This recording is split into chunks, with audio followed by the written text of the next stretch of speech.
Hello everybody, कैसे आप सभी। उम्मीद कर रहा हूँ आप सभी अच्छे होंगे। मैं आपका वापस से स्वागत करता हूँ नीट पे जी सीरीज में। मैं हूँ Arpit Naima from favourite free learning platform, जहाँ पे आप सब पढ़ सकते हो physics, chemistry, maths, biology absolutely for free at learnerhub.com।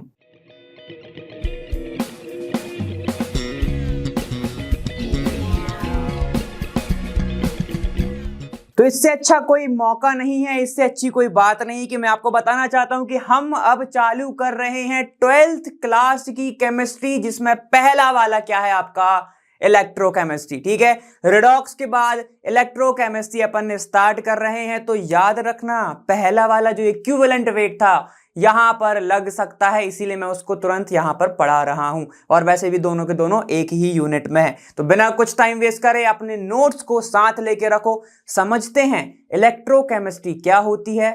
पहला स्टार्ट करेंगे इलेक्ट्रोकेमिकल सेल से।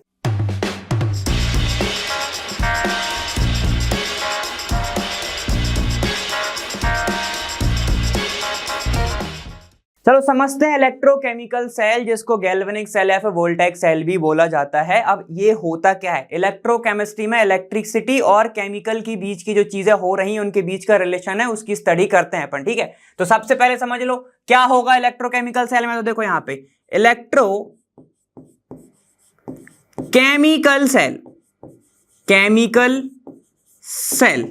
ठीक है, तो यहां पर क्या हो रहा होगा, एक केमिकल रिएक्शन होगी जिसमें से क्या होगा, इलेक्ट्रिसिटी कन्वर्ट करना पड़े। चलो समझो, एक केमिकल एनर्जी से मैं क्या बना सकता हूं, इलेक्ट्रिकल एनर्जी में बदल दूं या फिर इलेक्ट्रिसिटी बना दूं। फिर से सुन लो, केमिकल रिएक्शन हुई, उससे क्या प्रोड्यूस हो गई, क्या जनरेट हो गई, इलेक्ट्रिसिटी। तो उसको ही क्या बोला जाता है, इलेक्ट्रोकेमिकल सेल। फिर से सुनो एक बार और वापस से, अब बार बार सुन सकते हैं, क्या दिक्कत है। सेल जो कि केमिकल रिएक्शन को या फिर केमिकल एनर्जी को कन्वर्ट कर दे, किस में, इलेक्ट्रिकल एनर्जी में, वो क्या होता है, इलेक्ट्रोकेमिकल सेल। अब कौन सी रिएक्शन, कैसी रिएक्शन, कैसे होती है, ये सब बातें आ रही होंगी आपके दिमाग में। अरे आनी भी चाहिए। देखो तो यहां पर आप सभी के बुक में बहुत फेमस सी रिएक्शन है, ZnCu2+ Zn2+ और Cu बना रहा है। इन दोनों की रिएक्शन हुई, ये बन गया। कैसे बन गया, ऐसे कैसे, तो चलो मैं बताता हूं आपको। सबसे पहले आपको एक कंटेनर तो दिख ही रहा है। ठीक है, एक कंटेनर लेते हैं जिसके अंदर जिंक का सॉल्ट सॉल्यूशन होता है, मतलब ZnSO4। एक सॉल्ट सॉल्यूशन होता है जिंक का, कौन सा, ZnSO4। ठीक है सर, और उसके अंदर डाल दी जाती है रॉड Zn की। सेम क्यों कर दिया, रिएक्शन हो गई। फिर सेम अगर नहीं करते रिएक्शन हो गई, फिर क्या कर लोगे ना, ऐसा नहीं होना चाहिए। चलो अब सेम इसको क्या करेंगे, दूसरा भी कर लेंगे जिसके अंदर कॉपर का सॉल्ट सॉल्यूशन होगा, मतलब कि CuSO4 होगा इसमें, और कॉपर की जो रॉड है उसको डिप कर दिया जाता है। क्लियर है, समझ में आ गया। अब सुनो, इलेक्ट्रिकल एनर्जी में कन्वर्ट करना है तो वायर तो लाना पड़ेगा। क्या होगा, इन रॉड को, ये जो रॉड देख रही है जिंक की रॉड और ये कॉपर की रॉड को क्या कर दिया जाता है, ऐसे कनेक्ट कर दिया जाता है। क्लियर हो गया। अब यहां पर है आपका एक स्विच, ये है आपका एक स्विच, स्विच पता ना, बटन टक टक टक टक। ठीक है, तो क्या होगा, जैसे ही ये स्विच क्लोज हो जाएगा, ये क्लोज हो गया, तो अब क्या होगा, यहां से सर्किट पूरा हो गया भैया। ठीक है, सर्किट पूरा हो जाएगा। यहां पर आपको एक रीडिंग देखने को मिलेगी, इसको क्या बोलते हैं, वोल्टमीटर। वोल्टमीटर क्या बताएगा कि कितना वोल्टेज यहां पर बन रहा है, EMF, cell difference, potential difference, इसके बारे में यहां पे बात करेगा। अब इसको पूरा समझते हैं, चलो आ जाओ आगे। ठीक है, तो ये एक बड़ा सा डायग्राम आपको दिख रहा है, सेम ही है। ठीक है, तो अब क्या हो रहा होगा, ध्यान से सुनना भाई। देखो यहां पर जिंक है, ठीक है, और यह है ZnSO4। क्या होगा, ये जो जिंक है ये क्या करता है, ये अपने इलेक्ट्रॉन निकालता है। ठीक है, तो क्या होगा, ये Zn2+ फॉर्म में बाहर आएगा और 2 इलेक्ट्रॉन निकाल देगा। और कोई अपना अगर इलेक्ट्रॉन को लूज कर रहा है उसको क्या बोलते हैं, उसको बोलते हैं ऑक्सीडेशन। ऑक्सीडेशन, ठीक है, समझ में आ गया। ये यहां पर जिंक रॉड है, यहां पर क्या हो रहा है, ऑक्सीडेशन। क्या हो रहा है, फिर से सुन लो, ऑक्सीडेशन। मतलब कि ये जो जिंक रॉड है ये किस में कन्वर्ट हो रहा है, Zn2+ Zn2+ में, मतलब ये जिंक रॉड में से निकल रहा है Zn2+, और यहां पर बन रहे हैं इलेक्ट्रॉन इलेक्ट्रॉन इलेक्ट्रॉन इलेक्ट्रॉन। मैंने वापस से बोला, मैंने यहां पर जो स्विच था उसको क्या कर दिया है, प्रेस कर दिया, मतलब ऑन कर दिया है, तो इलेक्ट्रिसिटी का फ्लो होगा। और इलेक्ट्रिसिटी का फ्लो क्या होता है, क्या बोलते हो, जब इलेक्ट्रॉन का फ्लो होगा तभी तो इलेक्ट्रिसिटी का फ्लो होता है ना, सही है ना, ऐसा ही है ना। चलो देखो, अब यहाँ पे देखो Zn जो है वो Zn2+ में बदलते जा रहा है, समझ में आ गया। तो मैं क्या बोल सकता हूं, देखो यहां पर किसका सॉल्यूशन है, ZnSO4 का सॉल्यूशन है, क्लियर है। इस साइड को बोल दिया जाता है एनोड, जो कि कौन सा चार्ज होता है, नेगेटिवली चार्ज होता है, ठीक है। कैसे नेगेटिव, देखो यहां पर इलेक्ट्रॉन बढ़ते जा रहे हैं, अगर इलेक्ट्रॉन बढ़ते जा रहे हैं तो पूरे रॉड के ऊपर कौन सा चार्ज बढ़ेगा, नेगेटिव चार्ज बढ़ेगा, और मैं इसीलिए इसको बोल देता हूं एनोड, जो कि क्या होता है, एक नेगेटिव चार्ज रॉड होती है। क्लियर हो गया, समझ में आ गया। एनोड और कैथोड तो आपने स्ट्रक्चर ऑफ एटम में भी पढ़ा हुआ है, ठीक है, तो वही बात चल रही है यहाँ पे। अब सुनो, दूसरी जगह पर क्या होगा, इसको समझ में आएगा ना, ऑक्सीडेशन कहां पर, एनोड पर,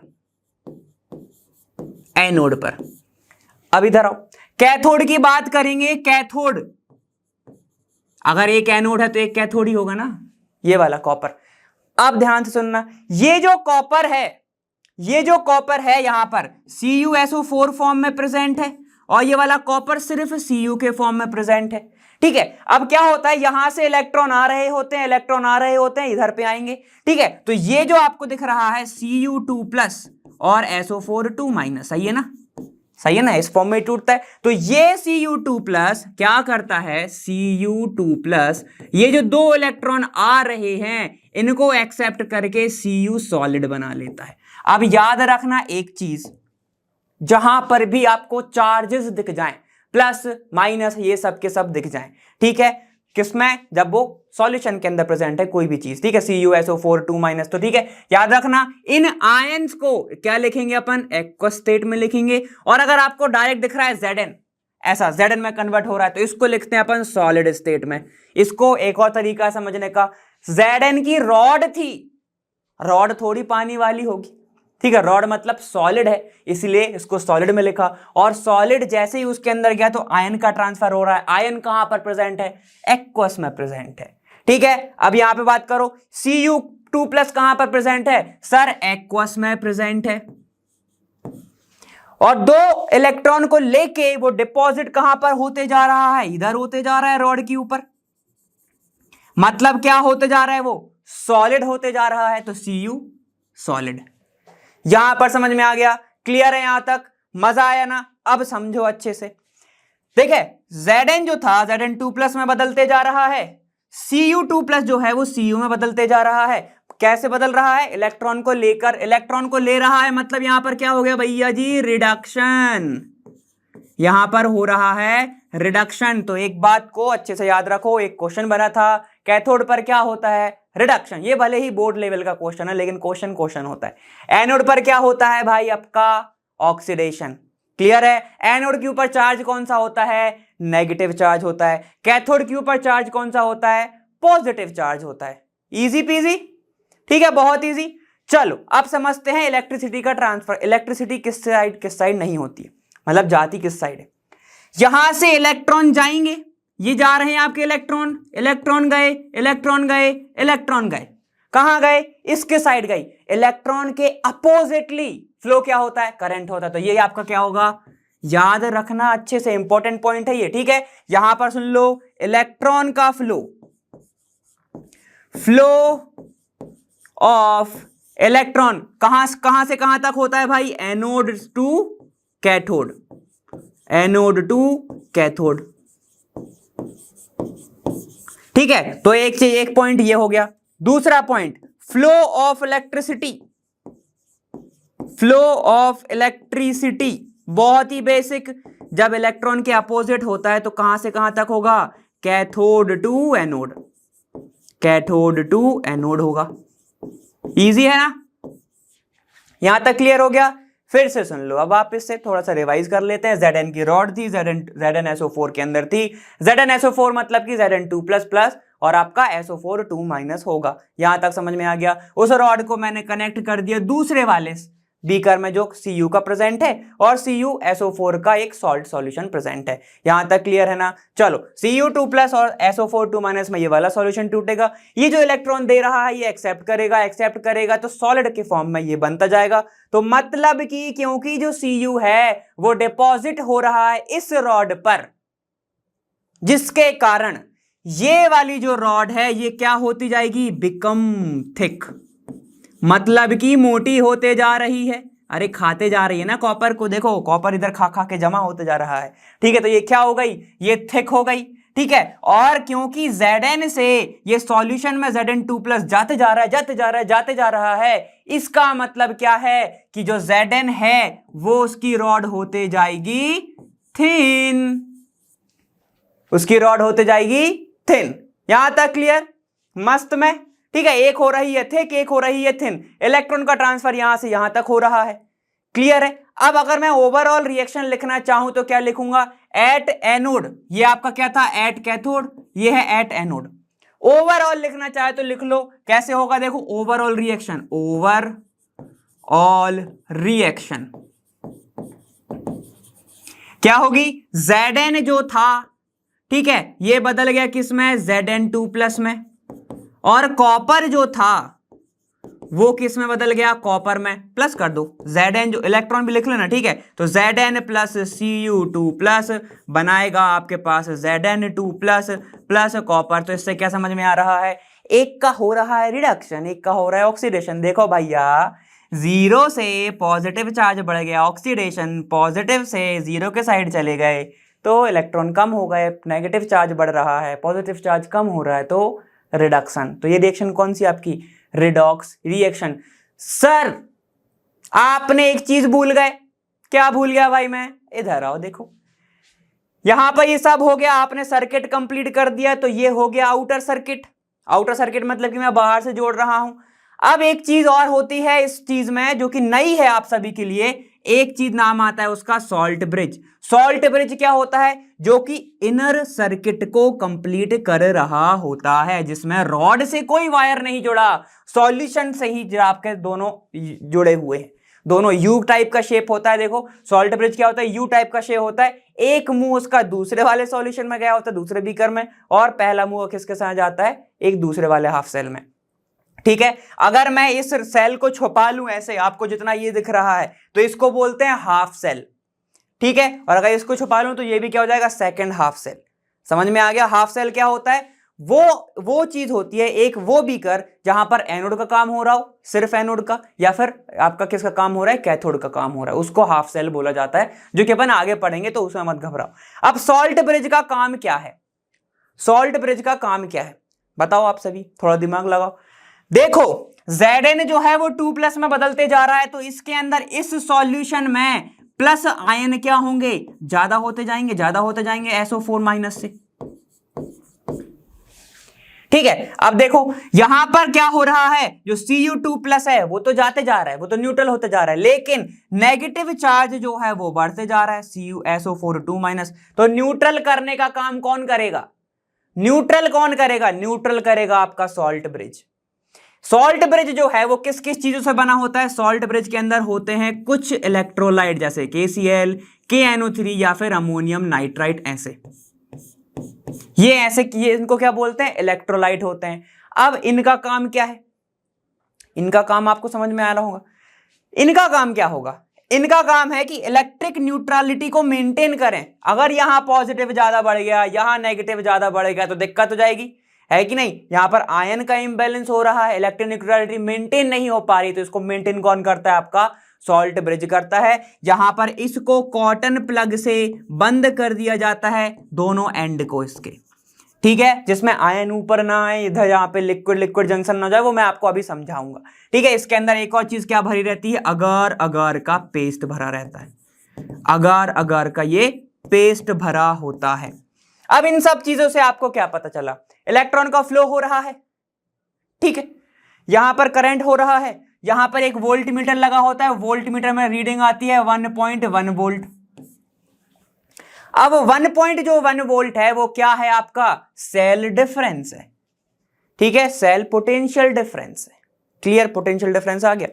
अब देखो पोटेंशियल डिफरेंस तो आ गया, हमारे काम का क्या ये, हमारे काम का क्या, अगर मुझे ऐसी चीज मिल जाए जिससे मैं सिर्फ इसका पोटेंशियल डिफरेंस निकाल सकूं, ठीक है, या फिर इसका ईएमएफ निकाल सकूं, तो बहुत अच्छी चीज हो जाएगी, ठीक है। लेकिन ये ओवरऑल सेल पोटेंशियल डिफरेंस बता रहा है, ठीक है। ये EMF of the cell total कितना आता है, ईएमएफ, जिसको अपन बोल देते हैं ई सेल, वो आ गया आपका 1.1 वोल्ट। अब इसके बाद एक कहानी और चालू होती है, इतना लिखो फिर आगे चलते हैं। अब भाई हमारे वोल्टमीटर में वैल्यू तो आ गई अपनी कितनी, 1.1 वोल्ट, लेकिन हमें ये जानने में मतलब नहीं है कि 1.1 वोल्ट क्या है या फिर कैसे आई, हमें तो ये चाहिए कि इसकी सिर्फ इस सॉल्यूशन की वैल्यू कितनी होगी और इस सॉल्यूशन की वैल्यू कितनी होगी। तो ये इलेक्ट्रोकेमिकल सेल से नहीं निकल पाता, इसके लिए अपन को पढ़ना पड़ता है स्टैंडर्ड हाइड्रोजन इलेक्ट्रोड, ठीक है। इससे हमें क्या पता चलता है, देखो एक चीज, ये जो 1.1 वोल्ट आया ये एक्चुअल में क्या है, तो यहां पे मैं बोलूंगा ये है आपका क्या, पोटेंशियल, मैंने आपको पहले भी बोल चुका हूं, पोटेंशियल डिफरेंस, पोटेंशियल डिफरेंस। और पोटेंशियल डिफरेंस क्या होता है, कैसे निकालते हो आप, higher potential minus lower potential, ठीक है। तो एक होता है आपका हायर पोटेंशियल, ठीक है, और एक होता है आपका लोअर पोटेंशियल, लोअर पोटेंशियल, ठीक है, ओके। अब हायर पोटेंशियल किसका होगा, कैथोड का होगा या एनोड का होगा, तो याद रखना हायर पोटेंशियल पे हमेशा आपका कैथोड प्रेजेंट होता है और लोअर पोटेंशियल पे आपका हमेशा एनोड प्रेजेंट होता है।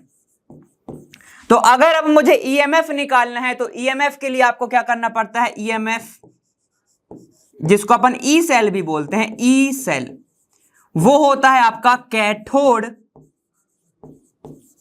माइनस एनोड, ठीक है, इसको बोलते हैं। अब देखो हमें जो मतलब है हम निकालते पता क्या है, हम निकालते हैं E naught cell, E naught cell. E naught cell क्या होता है, अब ई सेल तो समझ में आएगा कि ईएमएफ ऑफ द सेल, और नॉट लग जाए तो, नॉट जैसे ही लग जाए तो समझ जाना वो क्या होता है, स्टैंडर्ड, स्टैंडर्ड सेल पोटेंशियल, ठीक है, EMF standard EMF potential. Standard का मतलब क्या होता है, आपका यहां पे जो सॉल्यूशन है वो जब आप कंसीडर करके लिख रखते हो 1 मोलर, जब आपका प्रेशर जो है वो 1 atm होता है, जो आपका टेम्परेचर जो है वो 25 डिग्री सेल्सियस को आप मेंटेन करके रखते हो, अपन तब उसको क्या बोलते हैं, स्टैंडर्ड कंडीशन, ठीक है। तो स्टैंडर्ड कंडीशन पे जो आपका ईएमएफ ऑफ द सेल होता है उसको बोला जाता है स्टैंडर्ड ईएमएफ पोटेंशियल, ठीक है। ईएमएफ बोल सकते हो, पोटेंशियल लिखने की जरूरत नहीं है। चलो तो वो क्या हो जाएगा फिर, standard electrode potential, electrode potential at cathode, same same minus standard electrode potential, तो वह पूरा का पूरा सेम है ये वाला, एट एनोड।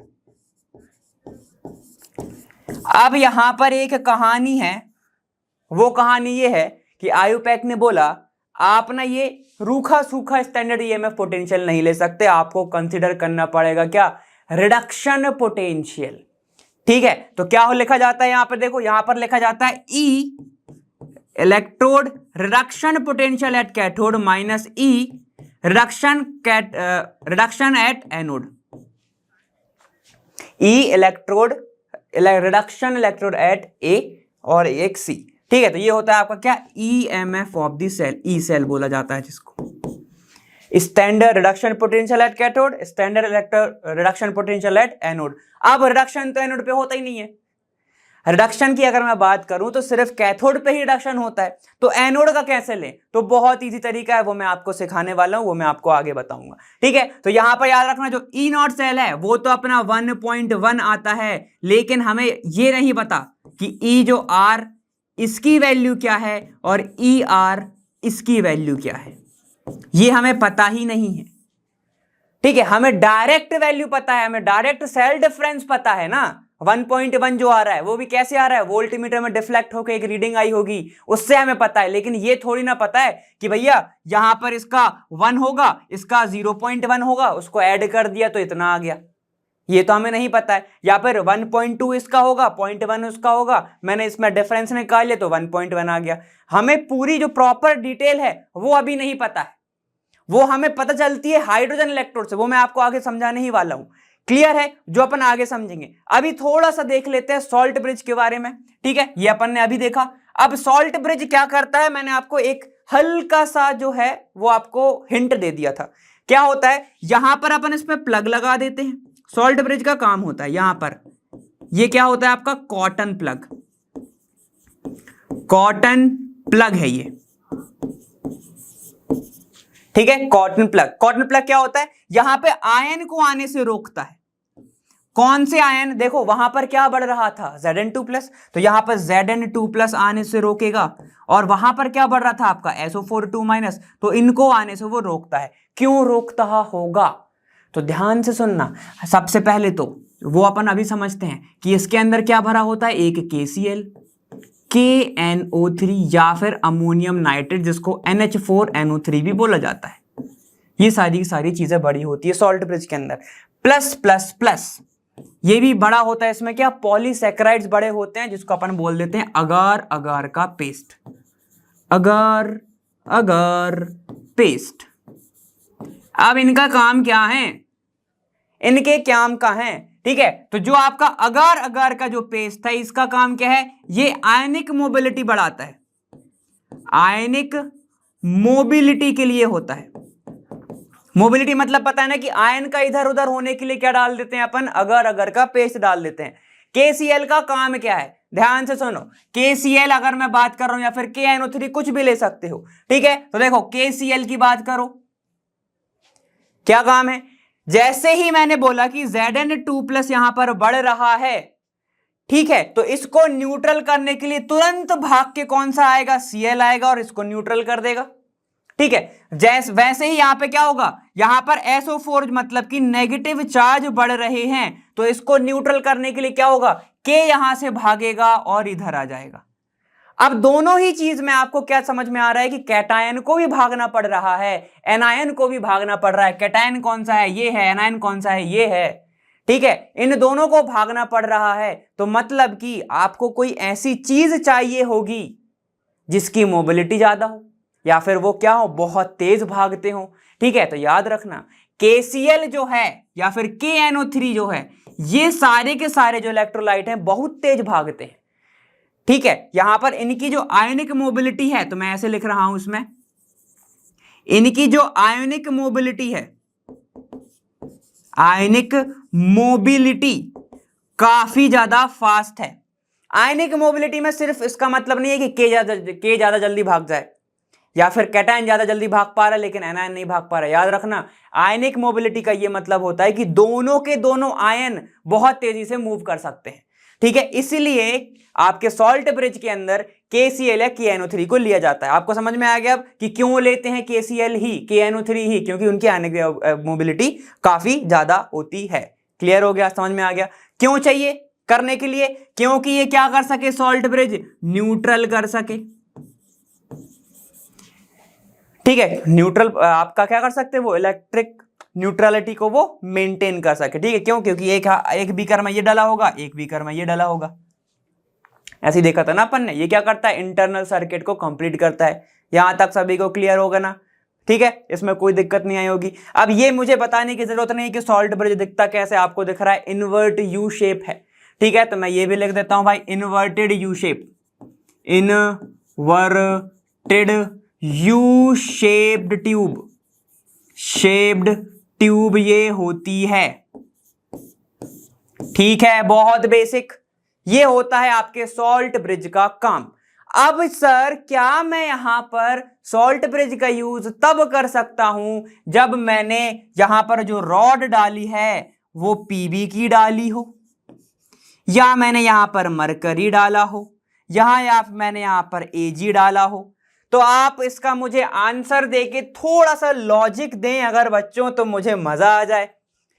आप मुझे आंसर दो, क्या जब मैंने रॉड ली हो लेड की, या मरकरी ली हो, या फिर आपकी सिल्वर की रॉड ली हो, तो क्या तब आप KCl मतलब पोटेशियम क्लोराइड का यूज कर सकते हो? आंसर बताओ। देखो, दे दिया आंसर? नहीं दिया तो मैं बताता हूं। याद रखना हमेशा KCl का यूज कभी नहीं होगा अगर आपकी जो रॉड हैं वो इनमें से कोई है। सर ऐसा क्यों, क्यों भेदभाव? अरे भेदभाव इसीलिए क्योंकि क्या होता है ना, जैसे ही ये कांटेक्ट में आते हैं KCl और PbCl, ठीक है, यहां पे देखो जो KCl है ना, जैसे ही कांटेक्ट में आएगा Pb के साथ तो वो PbCl2 बना लेगा, Hg2Cl2 बन जाएगा, AgCl2 बन जाएगा। ठीक है, तो इससे क्या समझ में आया इन तीन कंपाउंड से कि यहां पर आपका प्रेसिपिटेशन रिएक्शन होने लगेगा, प्रेसिपिटेशन रिएक्शन होने लगेगा। प्रेसिपिटेशन रिएक्शन जैसे ही होगा, ठीक है, तो यहां पर क्या होगा ना, जो आपका वोल्टेज आ रहा था, वोल्टेज कहां पे आ रहा था भैया अपना, ये वाला, जैसे इतनी सारी रिएक्शन हो रही तो यहां पे आपको क्या देखने को मिल रहा था, वोल्टेज देखने को मिल रहा था 1.1। यहां पर रीडिंग में डिफरेंस आने लगेगा। क्यों आने लगेगा? यहां पर जम गया कुछ, यहां पर क्या हो गया आपका, यहां पर मान लेते हैं आपका AgCl2 जम गया, AgCl जम गया, या फिर HgCl2 ये जम गया, या फिर Hg2Cl2 बन गया, या फिर PbCl2 बन गया। ठीक है, जैसे ही ये सारी की सारी चीजें बनेंगी ना, आपका जो वो है क्या वोल्टेज, उसमें डिफरेंस आएगा, आपका सेल जो है प्रॉपर वर्किंग नहीं कर पाएगा। इसीलिए याद रखना बहुत ही ज्यादा अच्छे से, क्या बोला मैंने वापस से, जब भी ऐसी चीजें हो आपके पास, Pb हो, Hg हो, Ag हो, और भी कुछ हो, और भी हो सकते हैं, ऐसा नहीं, मैंने आपके तीन को एग्जांपल दे रहा है, तब आप कोई भी ऐसी चीज का यूज नहीं करेंगे जहां पर Cl हो। AgNO3 भी तो बना सकता है ना, ठीक है, तो आपको याद रखना पड़ेगा, तब आप कौन सा लोगे, अमोनियम ले सकते हो, मगर उसमें भी नाइट्रेट है। ठीक है, तो याद रखना इन सब चीजों में कभी भी KCl का यूज नहीं हो सकता है, क्योंकि प्रेसिपिटेट बन सकता है। ठीक है, यहां पे समझ में आ गया। अब कुछ फंक्शन होता है जो मैंने आपको समझा ही दिया, लेकिन फिर भी अपन लिख लेते हैं। सॉल्ट ब्रिज क्या कर रहा है, न्यूट्रलिटी मेंटेन कर रहा है। कैसे कर रहा है? आयन जो है ट्रांसफर हो रहा है, कौन से आयन, कैटायन और एनायन। कैसे हो रहे हैं? क्योंकि उनकी मोबिलिटी ज्यादा है, मोबिलिटी ज्यादा है। क्लियर? ठीक है, तो इतना हमें समझ में आ गया कि मेंटेन इलेक्ट्रिकल न्यूट्रलिटी। इससे क्वेश्चन आया हुआ है भैया, ठीक है, स्टेटमेंट वाले क्वेश्चन पूछ लेता है, तो ध्यान से सुनते चलो।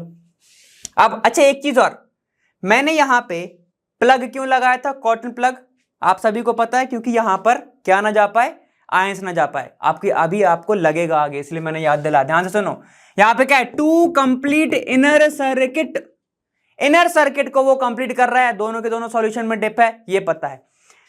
To reduce liquid liquid junction. अब ये क्या होता है, to reduce liquid liquid junction, क्या होगा, क्या होगा, थोड़ा दिमाग लगाओ, ध्यान से सुनो। यहां पर क्या हो रहा था, Zn2 प्लस अगर जाए, Zn2 plus Zn2 plus Zn2 plus Zn2 plus चला गया, यहां पर क्या होगा, SO42 minus SO42 minus SO42 minus और SO42 माइनस।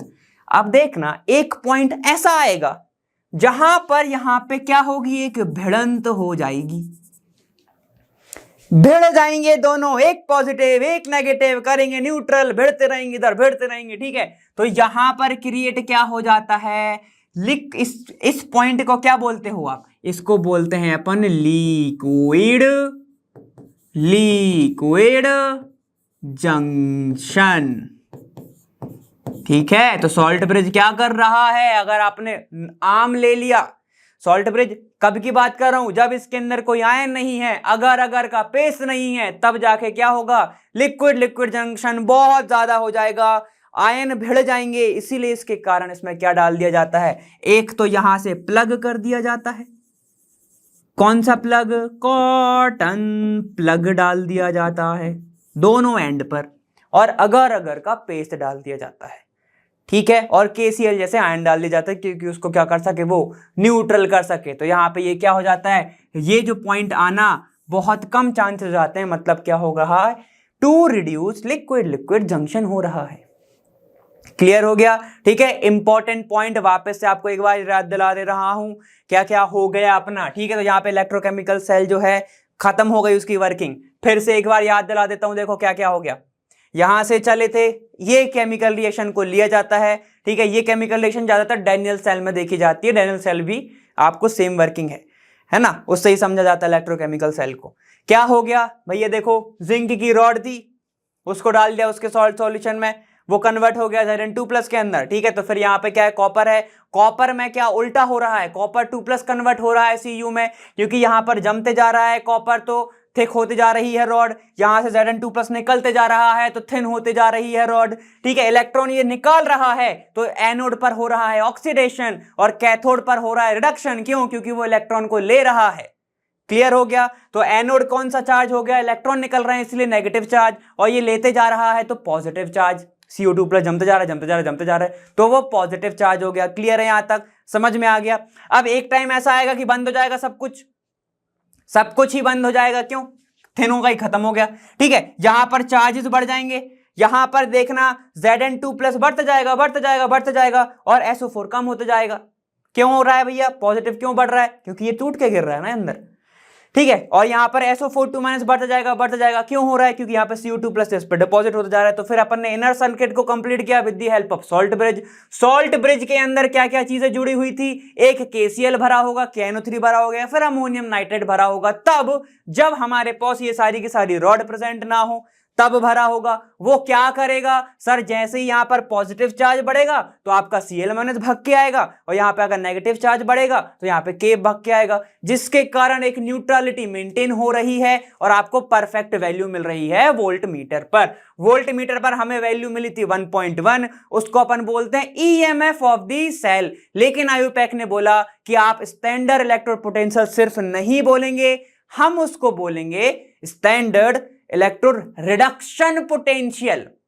हमेशा EMF ऑफ द सेल में, मतलब EMF सेल में या फिर सेल पोटेंशियल में, ठीक है, हमेशा आपका काउंट होता है रिडक्शन पोटेंशियल। ये आयुपेक ने बोला है। इस क्वेश्चन में बहुत सारे लोग फंस जाते हैं, तो याद रखना क्या काउंट होगा आपका, रिडक्शन पोटेंशियल ही काउंट होता है, ठीक है। तो अपन ने अभी लिखा भी था पीछे, ये लिखा हुआ है ये आपकी इक्वेशन है, मेन वाला ये फॉर्मूला है, ठीक है। तो इसको मैं हाईलाइट कर देता हूं कि E0 cell is equal to होता है रिडक्शन पोटेंशियल कैथोड साइड और एनोड साइड, या फिर उसको उल्टा भी लिखना है तो लिख दो, रिडक्शन माइनस आपका ऑक्सीडेशन, जैसे समझना है, लेकिन फॉर्मूला याद होना चाहिए, ठीक है। अपन ने ये देखा 1.1 वोल्ट आया था, तो मतलब कि 1.1 वोल्ट टोटल सेल आ गया है, लेकिन मुझे अभी भी इंडिविजुअल वैल्यू नहीं पता कि कैथोड की क्या है और एनोड की क्या है। समझ में आ गया ना, ठीक है। ये पूरा का पूरा आपका रिकैप हो गया, इलेक्ट्रोकेमिकल सेल क्या होता है। और भी कोई चीज है आप बता दो मुझे, ठीक है। मैंने आपको ये बता ही दिया है, बाकी सब तो कि रॉड पतली हो रही है वो मोटी हो रही है, ठीक है। क्लियर है यहां तक। चलो अब अपन बात करेंगे आगे एक कॉन्सेप्ट की, ठीक है, कि वैल्यू कहां से आ रही होगी, 1.1 कहां से आया, उसकी बात करते हैं। चलो आगे। अब E0 सेल कैसे निकलता है, यहां पे देखो क्या बोला है, find EMF of the cell, ठीक है, जो कि अपन ने अभी निकाला था सेम ही है। अब मैंने आपको एक चीज नहीं बताई थी कि ये कैसे लिखते हैं, Zn Zn2+ Cu2+ और Cu, ये कैसे लिखते हैं, ठीक है। तो मैं आपको वो बता दे रहा हूं, और इसका मतलब क्या है, तो याद रखना जब भी आपको सॉल्ट ब्रिज का रिप्रेजेंटेशन करना हो, रिप्रेजेंट कैसे करते हैं उसको, डबल एरो से। क्यों, क्योंकि वो दो बीकर के बीच में है ना, दो हाफ सेल के बीच में, तो आप ऐसा समझ लेना कि एक हाफ सेल दूसरा हाफ सेल ऐसे रखे हुए, तो वो आपका सॉल्ट ब्रिज बताता है, ठीक है। तो चलो मैं बताता हूं आपको, ध्यान से देखना कि अगर मुझे क्या करना है, एक बीकर है, ठीक है, ये रहा आपका एक बीकर, ये रहा आपका एक बीकर जिसके अंदर दो सॉल्ट सॉल्यूशन है, जैसे कि CuSO4 था, CuSO4 था, और यहां पर ZnSO4 था, ठीक है। ये रखी हुई थी इसमें रॉड, ये भी रखी है इसके अंदर एक रॉड, जिसको मैंने यहां पर सर्किट कंप्लीट कर दिया है। इसको मैंने जोड़ के रखा था किससे, एक सॉल्ट ब्रिज से। ये ऐसा मैंने ऐसा ऐसा ऐसा इसको जोड़ के रखा था, ये उल्टा सीधा बन गया है, ठीक है। तो सही से बना लेते हैं इसको, और ध्यान से देखना आप, ठीक है। तो मैंने क्या करा, इसको ऐसे जोड़ दिया और इसको भी ऐसे जोड़ दिया, ये हो गया सॉल्ट ब्रिज, ठीक है। यहां पर क्या हो रहा था कि Zn जो है और यहां पर Cu की रॉड थी, Zn जो है वो कन्वर्ट हो रहा था Zn2+ के अंदर, और जो कॉपर है वो 2+ कन्वर्ट हो रहा था कॉपर के अंदर, ठीक है। तो स्टार्टिंग फेस में क्या था, ध्यान से सुनना, स्टार्टिंग फेस में था Zn, जो कि कन्वर्ट हो गया किसमें, Zn2+ पे। डबल मतलब क्या है, बीच में क्या है आपका सॉल्ट ब्रिज, तो अपन ऐसे शो करेंगे। अब यहां पर क्या हो रहा है, Cu2+, जो कि कन्वर्ट हो गया Cu में। ऐसे लिखा जाता है रिएक्शन को, ठीक है। अगर आपको रिएक्शन ऐसे रिप्रेजेंट हो रही है तो कंफ्यूज मत हो जाना, उसने आपको ये क्या बोलते हैं, इसको सेल रिप्रेजेंटेशन बोलते हैं, सेल रिप्रेजेंटेशन। इसका मतलब क्या होता है आपका, सॉल्ट ब्रिज, मतलब इन दोनों के बीच में क्या प्रेजेंट है, सॉल्ट ब्रिज प्रेजेंट है। क्लियर हो गया, समझ में आ गया। अब कैसे सॉल्व करें, ईएमएफ ऑफ द सेल कैसे निकालोगे। अपन को पिछली की वैल्यू तो पता ही है, लेकिन इसमें समझो। देखो Zn जो है क्या हो रहा है, वही वाली रिएक्शन लिख लो, टोटल कंबाइन करके लिखेंगे यहाँ पे। तो एक काम करो, सबसे पहले इन टर्म को लिखेंगे सबसे पहले, ठीक है। तो क्या है, देखो Zn जो है वो प्लस Cu2+ के साथ मिला, ये देखो लेफ्ट साइड वाला मैंने पहले लिखा। अब राइट का लिखो, राइट का लिखेंगे तो देखो क्या हो जाएगा, Zn2+ में कन्वर्ट हो गया, प्लस उसने क्या बना लिया, कॉपर जो है सॉलिड फॉर्म में वो कन्वर्ट हो गया। देखो जितने भी आयन है उसको अपन एक्वस लिखेंगे, और जितना बिना आयन का है उसको अपन सॉलिड लिखेंगे। अब समझना आयुपेक ने क्या बोला था, रिडक्शन पोटेंशियल काउंट होता है। सबसे पहले तो अपन फॉर्मूला लिखेंगे, फॉर्मूला क्या होता है कि E0 cell is equal to होता है रिडक्शन पोटेंशियल ऑफ क्या आपका कैथोड, रिडक्शन पोटेंशियल है तो मैं ER लिख रहा हूं, of cathode minus electrode reduction potential at anode, ऐसे। लेकिन एनोड का क्या नहीं होता, रिडक्शन नहीं होता, तो आप फंस जाओगे। ध्यान सुनो कैसे करेंगे। Zn देखो आपको वैल्यू क्या देके रखा है, ये है 0.76, कैसे आई होगी आगे समझेंगे, ठीक है। देखो क्या है, ये आपका गिवन वैल्यू है, निकली निकलाई वैल्यू, वैसे तो आपको हर रिएक्शन में मिलेगी, ठीक है। तो Zn जो है वो कन्वर्ट हो रहा है Zn2+ में, मतलब इसका क्या हो रहा है भैया, ऑक्सीडेशन हो रहा है, और जो कि ये भी बता रहा है, देखो Zn कन्वर्ट हो रहा है Zn2+ में, यही बता रहे। अब कॉपर 2+ कन्वर्ट हो रहा है किसमें, कॉपर के अंदर वैल्यू आई इतनी, ठीक है। तो देखो सेम इसमें हो रहा है, कॉपर 2+ कन्वर्ट हो रहा है Cu में, मतलब इसका क्या हो रहा है, रिडक्शन। तो यहां पर जो आपको वैल्यू देखी रखी है E0 सेल की, तो ये तो आपको कौन सी देके रखा है, रिडक्शन देके रखा है। देखो क्योंकि यहां पर क्या बढ़ रहा है, चार्ज बढ़ रहा है, ठीक है। Cu2+ क्या हो रहा है, कम हो रहा है ना, मतलब आपका पॉजिटिव चार्ज क्या हो रहा है, कम हो रहा है, लेकिन नेगेटिव चार्ज बढ़ रहा है, ठीक है। तो ये वाली जो वैल्यू देखे रखा है ये रिडक्शन पोटेंशियल की वैल्यू है, रिडक्शन पोटेंशियल की वैल्यू है ये। लेकिन यहां पर ये क्या है, ऑक्सीडेशन पोटेंशियल है। क्यों, क्योंकि देखो Zn से हमें दिख रहा है Zn2+ बन रहा है, मतलब कि पॉजिटिव चार्ज बढ़ रहे हैं, तो ये वाली वैल्यू आपको गलत देके रखा है। तो कन्वर्ट कैसे करेंगे, कन्वर्ट कैसे करेंगे, मुझे तो यहां पे रिडक्शन पोटेंशियल चाहिए ना एनोड पे भी, तो कन्वर्ट कैसे करेंगे, ध्यान से सुनना, कोई बड़ी बात नहीं है। अगर आपको ऐसी वैल्यू दे जाए, साइन चेंज कर दो, E0 सेल की जो हमें पहले वाली कैथोड के लिए जो आपको वैल्यू देके रखी है रिडक्शन पोटेंशियल, वो कितनी है 0.34, तो एज इट इज लिखोगे, साइन चेंज नहीं करोगे। क्यों नहीं करा सर चेंज, ये आपको सही देके रखा है क्योंकि यहां पे रिडक्शन हो रहा है, आपको देखना पड़ेगा हर बार यहां पे। अब माइनस, फॉर्मूले का माइनस, एनोड की बात करो, एनोड में हमें ये ऑक्सीडेशन की दिख रहा है, डायरेक्ट ऑक्सीडेशन दिख रहा है, मतलब कि रिडक्शन तो है ही नहीं। तो क्या करोगे, इसका साइन चेंज कर दो, ब्रैकेट माइनस 0.77, प्लस था मैंने माइनस लिखा, क्यों, क्योंकि वैल्यू गलत देके रखा है। हमें रिडक्शन पोटेंशियल चाहिए, बार बार बोल रहा हूं रिडक्शन पोटेंशियल चाहिए, यहां पर ऑक्सीडेशन पोटेंशियल था। तो क्या हो जाएगा, E0 cell is equal to 0.34 plus 0.76, कितना हो जाएगा 1.1 volt is equal to E0 cell. यही तो वैल्यू आई थी, यही तो हमारी वैल्यू आई थी। अब सबको लगेगा कि इंडिविजुअल वैल्यू तुम्हारे पास थी ही नहीं, इलेक्ट्रोकेमिकल सेल से निकल ही नहीं रहा था, तो कहां से निकला, तो वो निकलता है आपका इससे, जिसको बोला जाता है स्टैंडर्ड हाइड्रोजन इलेक्ट्रोड, मतलब SHE, जिसके बारे में अपन पढ़ेंगे। वो तो आपके दिमाग में भी कंफ्यूजन था, इसलिए मैंने आपको समझा दिया। बहुत ईजी है ये वाला, बिल्कुल घबराने वाली बात नहीं होगी। क्लियर है, चलो इतना समझ में आ गया, इतना लिखो। डाउट होगा तो बता देना मुझे, ठीक है, कमेंट सेक्शन में। फिर मिलते हैं अपन वो उसमें SHE में। सारी कहानी चालू करी थी आयुपेक ने, तो आयुपेक ने एक रेफरेंस इलेक्ट्रोड बनाया जिसका नाम है क्या, SHE, स्टैंडर्ड हाइड्रोजन इलेक्ट्रोड। तो यहां पे रख लेना कि जो SHE होता है ये होता है आपका एक रेफरेंस इलेक्ट्रोड। अब इसका काम क्या है? रेफरेंस का मतलब क्या होता है? रेफरेंस का मतलब होता है कि इसकी मदद से सारे के सारे क्या कर सकते हैं अपन? वी कैन कैलकुलेट हर पोटेंशियल, जितने भी पोटेंशियल होते हैं ना, we can calculate potential of any non metal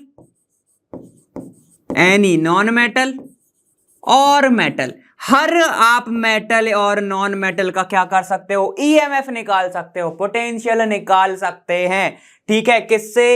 एसएचई से। क्यों? क्योंकि एक रेफरेंस है। अब एसएचई होता क्या है? तो ये सबसे बड़ी बात है। तो देखो यहां पर क्या होता है, एसएचई जो है यहां पर आपका 1 मोलर 1 मोलर जो रहता है आपका, देखो एसिडिक सॉल्यूशन प्रेजेंट रहता है। 1 मोलर एसिडिक सॉल्यूशन जिसके अंदर डाली जाती है एक प्लेटिनियम वायर। ठीक है, प्लेटिनियम वायर, और यहां पर आपका एक लटक रहा होता है क्या? Platinum coated. देखो यहां पे क्या लिखा? फाइनली डिवाइडेड प्लेटिनियम कोटेड और ना प्लेटिनियम फाइल। तो यहां पर क्या हो? एक प्लेटिनियम फॉइल जो है ऐसी लटकी होती है। यहां से आपका H2 जो गैस है वो पास करा जाता है 1 बार पर। ठीक है, तो यहां पे देख लो सारी की सारी स्टैंडर्ड कंडीशन मेंटेन है। 1 बार पर आपका क्या जा रहा है? 1 बार प्रेशर पे H2O को डाला जा रहा है। ठीक है, और 1 मोलर जो आपका सॉल्यूशन है एसिडिक लिया जा रहा है। अब होता क्या है? हम सभी जानते हैं, अगर आप मेटल के ऊपर H2 गैस डालोगे तो वो क्या होती है? एडजॉर्प्शन। वहां पर होता है एडजॉर्प्शन। अब ध्यान से सुनना, काफी ज्यादा ध्यान से। ठीक है, देखो 2 चीजें हो सकती है। अब एडजॉर्प्शन तो हो रहा है, लेकिन 2 प्रोसेस हो सकती है। एक हो सकता है ऑक्सीडेशन और एक हो सकता है रिडक्शन। कब हो सकता है ये अब आपको सोच के जल्दी से मुझे बताना। ऑक्सीडेशन कब होगा? जब मैं स्टैंडर्ड हाइड्रोजन इलेक्ट्रोड को एनोड पर लगा दूं, एज अ एनोड वर्क करा दूं। ठीक है, अब रिडक्शन कब होगा? जब मैं इस हाइड्रोजन इलेक्ट्रोड को कैथोड बना दूं। बनाना कैसे पड़ेगा? अरे भैया ये वायर दिया है ना, इसको क्या करो, एनोड वाले जो है आपका जिंक वाला जो था उसको जोड़ दो इसके साथ, तो ये कैथोड की तरह वर्क करेगा। सिंपल सा है। ठीक है, अब अगर मैं इसको कॉपर के साथ जोड़ दूंगा तो ये किसकी तरह वर्क करेगा? आपका किसकी तरह वर्क करेगा बताओ? कैथोड की तरह वर्क करेगा कि एनोड की तरह करेगा? तब ये एनोड की तरह वर्क करेगा। क्लियर हो गया ना? जिंक के साथ अगर मैं जोड़ूंगा तो मुझे किसकी वैल्यू मिलेगी? ये जो वर्क करेगा फिर कैथोड की तरह करेगा। और तब मैं अगर उसके साथ जोड़ूंगा, किसके साथ? कॉपर के साथ, जब ये एनोड की तरह वर्क करेगा। क्लियर है? ठीक है, ऐसे वर्क करता है। वर्किंग में क्या होता है? एनोड की तरह कर रहा है तो क्या हो रहा है? ऑक्सीडेशन, मतलब जो H2 गैस है वो क्या करेगी भैया? H+ में बदलेगी, 2 इलेक्ट्रॉन दे देगी, ऐसा। ठीक है, और सेम रिडक्शन की बात कर रहा हूं तो ये जो 2 H+ हैं, ये H क्या करेगा? इलेक्ट्रॉन को ले लेगा और किस में बदल जाएगा? H2 में बदल जाएगा। प्रोसेस सेम ही है। अब बस आपको याद रखना है बहुत अच्छी चीज जो अपने काम की है। SHE में इसका रिडक्शन पोटेंशियल भले एनोड हो भले कैथोड हो, इसमें इसको कंसिडर करा जाता है इसका ER हमेशा 0। देखो अब आपके सारे डाउट यहां पर होने वाले हैं एकदम क्लियर। देखो अब मैं बताता हूं। ठीक है, थोड़ा सा पीछे चलेंगे। आपका मैं डायग्राम कहां बनाऊं बताओ? अच्छा यहां बना के बताऊं क्या? नहीं, यहां नहीं बनाएंगे, इसके पास बनाएंगे। अब देखो बहुत सारे डाउट क्लियर होने वाले हैं। मैंने क्या बोला? उसका रिडक्शन पोटेंशियल कंसीडर करा जाता है आयुपेक की तरफ से 0। मान के चलो, इमेजिन करो मैंने यहां पर SHE जोड़ दिया। ठीक है, तो अपन एक काम करते हैं, बना के ही देख लेते हैं। इसमें ही बना लेता हूं मैं। देखो मैंने क्या करा, यहां पर तो जिंक था, ZnSO4 इसके अंदर है। यहां पर रॉड डली हुई है Zn की, यहां पर सॉल्ट ब्रिज भी है। लेकिन इस बार थोड़ा अलग क्या है, मैंने इसमें क्या डाला हुआ है आपका, ये जो आपको दिख रहा है प्लेटिनियम वायर। ठीक है, यहां पर लटक रही है आपकी फॉइल और ये जो है हाइड्रोजन यहां से पास करी जा रही है। ठीक है, ध्यान से देखते रहना। इसको मैंने यहां पर इसका सर्किट पूरा कर दिया कि सब चालू है, यहां पर वोल्ट मीटर लगा हुआ है। सारे डाउट क्लियर होने वाले हैं, बस फोकस रखना। मैंने क्या करा है, जिंक को ऐड करा SHE के साथ, स्टैंडर्ड हाइड्रोजन इलेक्ट्रोड के साथ, क्योंकि जिंक शो कैसे वर्क करता है, एनोड की तरह, एनोड की तरह। तो SHE का क्या वर्क होगा सर, ये कैथोड की तरह वर्क करेगा। सर वैल्यू कैसे आई है इतनी सारी, अरे इधर आओ इधर आओ इधर आओ, देखो क्या होगा, कैसे निकालते थे, ई नॉट सेल था sir, reduction potential at cathode side minus reduction potential at anode side. ठीक है, और SHE वर्क कर रहा है कैथोड की तरह, ये तो जीरो हो गया, जीरो हो गया। तो यहां पर जो आपकी वोल्ट मीटर की रीडिंग आ रही होगी, तो वो किसकी रीडिंग आएगी, वो सिर्फ और सिर्फ, बताओ बताओ बताओ, वो आएगी आपकी Zn की। तो जो आपकी वैल्यू आएगी वही आपकी Zn की होगी। तो आपको क्या समझ में आया कि रेफरेंस हाइड्रोजन इलेक्ट्रोड कैसे वर्क कर रहा है, ऐसे वर्क कर रहा है। क्यों, क्योंकि इसको तो अपन जीरो मान रहे हैं। अब बात कर लो कॉपर की, आ जाओ आ जाओ आ जाओ आ जाओ। देखो बहुत इजी है, थोड़ा बस मजे में पढ़ो, बहुत समझ में जाएगा। इसकी जगह पे मैं कर दे रहा हूं कॉपर। ठीक है, कॉपर मैंने यहां पर कर दिया भाई, ये हो गया CuSO4, कॉपर की रॉड हो गई। कॉपर जो है अब एनोड की तरह वर्क थोड़ी ना करेगा, वो तो वर्क करेगा कैथोड की तरह। ठीक है, वो बन गया कैथोड। क्यों, क्योंकि इसका तो होता है ना रिडक्शन, इसका होगा रिडक्शन, तो SHE, क्योंकि ये कैथोड है तो SHE कैसे लगेगा, एनोड की तरह। और ये एनोड की तरह अगर लग रहा है तो यहां पर ये जीरो हो जाएगा, और यहां पर जो आपकी वैल्यू आएगी वो सिर्फ आपको कॉपर सॉल्यूशन की देखने को मिलेगी। तो यहां पर आप क्या निकाल पाए, यहां पर निकल पाए अपन पोटेंशियल किसका, सिंगल मेटल का। मेटल कौन सा था, कॉपर था। तो ध्यान से सुनो, एक चीज आपके दिमाग में अब बहुत अच्छे से बैठ जानी चाहिए कि अगर मैंने SHE को एज अ एनोड जोड़ा तो वैल्यू आएगी पॉजिटिव। क्यों, क्योंकि नेगेटिव वाला जीरो हो रहा है। ठीक है, तो याद रखना SHE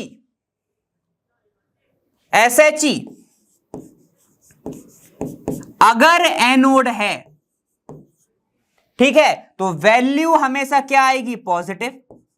वैल्यू ऑफ EMF लिख लेते हैं, value of E naught cell, value of E naught cell हमेशा ऑलवेज क्या होगी, positive, always positive.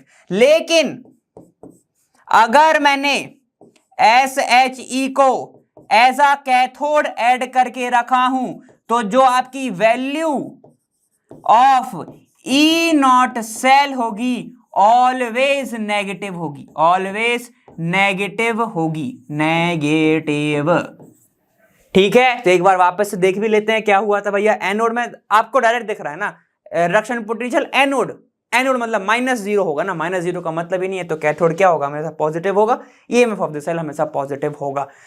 With the help of this सारे सॉल्यूशन को इसके साथ लगाया गया और एक सीरीज बनाई गई जिसको बोला जाता है आपका कौन सा, इलेक्ट्रोकेमिकल सीरीज। ये जो है आपका दिख रहा है इलेक्ट्रोकेमिकल सीरीज, जिसकी अपन आगे बात करेंगे, अगली वाली वीडियो में बात करेंगे, वैसे तो ये वाला है। ठीक है, तो अब मैंने क्या करा है, हाइड्रोजन अपना क्या है, एक स्टैंडर्ड है। ठीक है, तो इसको मैं अलग कलर से ही लिख देता हूं, स्टैंडर्ड है। ठीक है, या फिर आप इसको लिखना चाहो तो रेफरेंस मानो। स्टैंडर्ड रेफरेंस में वैसे कोई ज्यादा अंतर नहीं होता है। ठीक है, स्टैंडर्ड से भी अपन कंपेयर करते हैं और रेफरेंस से भी कंपेयर करते हैं ना।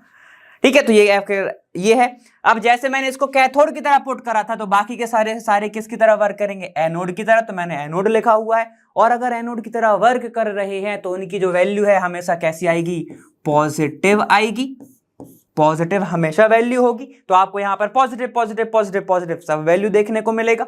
अगर हाइड्रोजन के नीचे की मैं बात कर रहा हूं, ये वाले, ठीक है, हाइड्रोजन के अगर मैं नीचे की मैं बात कर रहा हूं, एक मिनट, इसको मैंने कैथोड की तरह बनाया है ना।